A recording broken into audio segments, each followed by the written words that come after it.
Hello दोस्तों, welcome to nursing knowledge point. आज इस वीडियो में हम वाइटल साइंस का एक बहुत ही इम्पोर्टेंट टॉपिक पढ़ेंगे।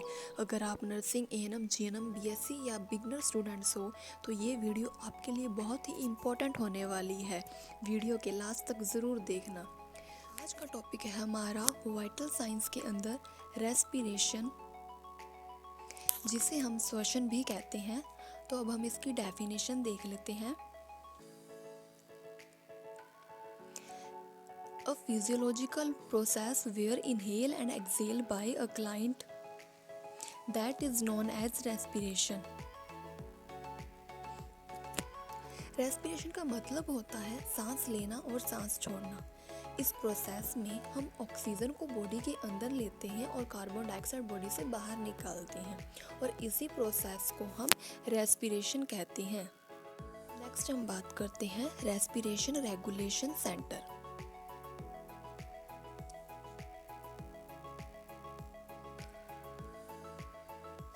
Respiration regulation centre medulla oblongata होता है, जो हमारी ब्रीथिंग ऑटोमेटिकली चलती रहती है।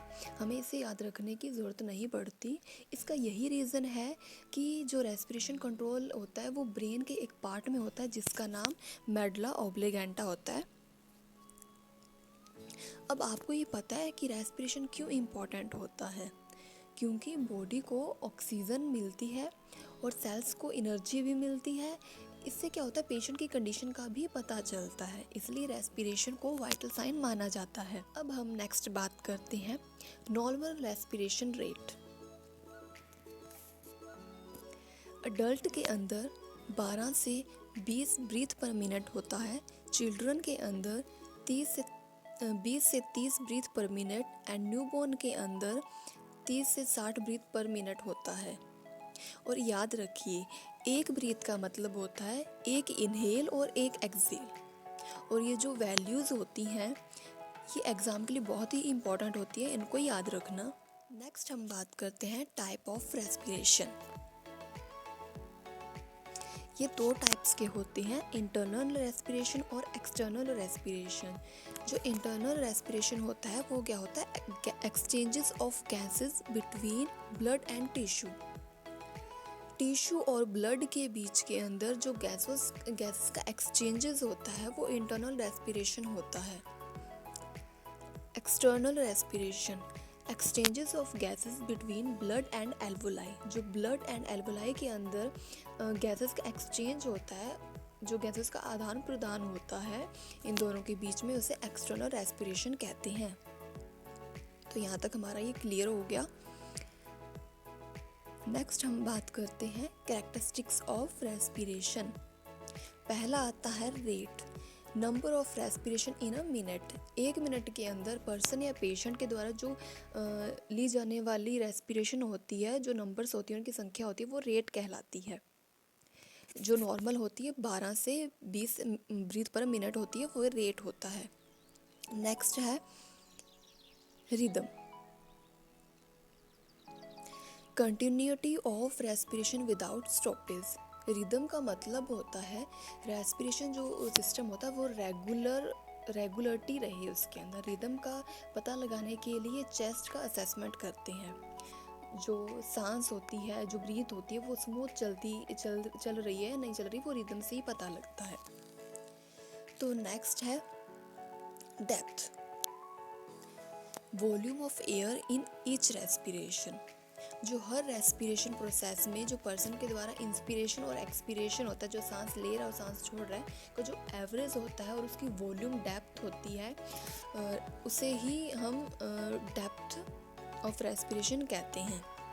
इसे टाइडल वॉल्यूम भी कहते हैं। जो टाइडल वॉल्यूम नॉर्मल 500 ml होता है, अगर टाइडल वॉल्यूम इंक्रीज हो जाती है तो उसे डीप रेस्पिरेशन कहते हैं। अगर टाइडल वॉल्यूम डिक्रीज हो जाती है तो उसे शैलो रेस्पिरेशन कहते हैं। एबनॉर्मलिटी टर्म ऑफ रेस्पिरेशन या फिर अल्टरेशन इन रेस्पिरेशन, ये कुछ रेस्पिरेटरी की जो एबनॉर्मलिटी टर्म्स होती हैं, हम इसकी बात करेंगे। पहली है टेकीपीनिया। टेकीपीनिया का मतलब होता है फास्ट रेस्पिरेशन। कोई पेशेंट है वो फास्ट रेस्पिरेशन ले रहा है, तो इसके अंदर क्या होता है, नॉर्मल तो 12 से 20 होता है। अगर पेशेंट 24 से ज़्यादा रेस्पिरेशन लेने लग जाए 1 मिनट के अंदर तो उसे टेकीपीनिया कहते हैं। इसमें सांस ज़्यादा फास्ट हो जाते हैं। नेक्स्ट है ब्रेडीपीनिया। इसके अंदर स्लो रेस्पिरेशन होता है। जो पेशेंट होता है वो स्लो रेस्पिरेशन करता है, less than 10 breath per minute. 1 minute के अंदर अगर वो 10 ब्रीथ से कम ले रहा है तो उसे ब्रेडीपीनिया कहते हैं। डिस्पीनिया, डिफ़िकल्टी इन ब्रीथिंग। इसके अंदर क्या होता है, पेशेंट को सांस लेने में कठिनाई होती है या फिर पेशेंट का जो सांस होता है वो फूलने लगता है, इसे हम डिस्पीनिया बोलते हैं। बात करनी है एपनिया। एपनिया होता है टेम्परेरी सिसेशन ऑफ रेस्पिरेशन। जो रेस्पिरेशन रेट होता है वो टेम्परेरी क्या हो जाता है, 5-10 सेकंड के लिए रुक जाता है। और इससे क्या होता है, जो मेडुला ऑब्लिगेंटा होता है वो फेल हो सकता है। ये हमारा एपनिया हो गया। नेक्स्ट हम बात करते हैं साइनोसिस। साइनोसिस होता है lack of oxygen in tissue के अंदर ऑक्सीजन की कमी के होने के कारण क्या होता है कि इसके अंदर बॉडी नीली पड़ जाती है। मतलब पेशेंट के जो नेल्स हैं और जो लिप्स हैं वो ब्लूइश हो जाते हैं, तो वो साइनोसिस के अंदर आता है। नेक्स्ट हम बात करते हैं Kussmaul respiration, increase rate and increase volume. Kussmaul respiration के अंदर क्या होता है, जो पेशेंट होता है बहुत गहरी और तेज सांसें लेता रहता है, बिना रुके कंटिन्यूसली सांसें चलती रहती हैं। ये ज़्यादातर डायबिटिक केटो एसिडोसिस में होती है। जब बॉडी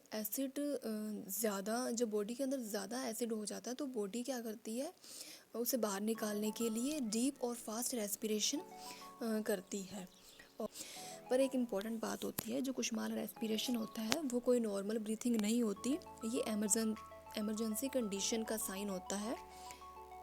नेक्स्ट है rale respiration, bubbling sound respiration when air passes from mucus. Rale respiration का मतलब होता है सांस लेते वक्त लंग्स में से पानी जैसी बबलिंग या क्रैकिंग साउंड आती है। जब लंग्स के अंदर फ्लूइड म्यूकस जमा हो जाता है तो हवा उसके जब थ्रू पास होती है तो बबलिंग साउंड आता है। ये आपको जो निमोनिया के पेशेंट या निमोनिया एडिमा के पेशेंट होता है, आपको उनमें से ज़्यादा देखने को मिलता है ये कंडीशन। नेक्स्ट हम बात करते हैं chain stroke respiration, increase depth but decrease respiration rate. इसके अंदर क्या होता है, जो डेप्थ होती है, जो वॉल्यूम होती है वो तो इंक्रीज बढ़ जाती है, बट जो रेस्पिरेशन रेट होते हैं ना वो कम हो जाते हैं। मतलब क्या होता है, ये एक एबनॉर्मल पैटर्न होता है।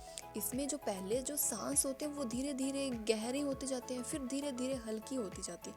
मतलब उसके बीच में कुछ सेकंड के लिए सांस रुक जाती है, मतलब एपनिया की कंडीशन हो जाती है उसके अंदर। एपनी क्या होता है, जब 5 से 10 सेकंड के लिए सांस रुक जाता है, वो कंडीशन इसके अंदर होती है कि वो बीच में कुछ सेकंड के लिए सांस रुक जाती है, और इस पैटर्न के अंदर ये जो साइकिल होता है वो रिपीट होता रहता है। इसी को हम चेन स्ट्रोक कहते हैं।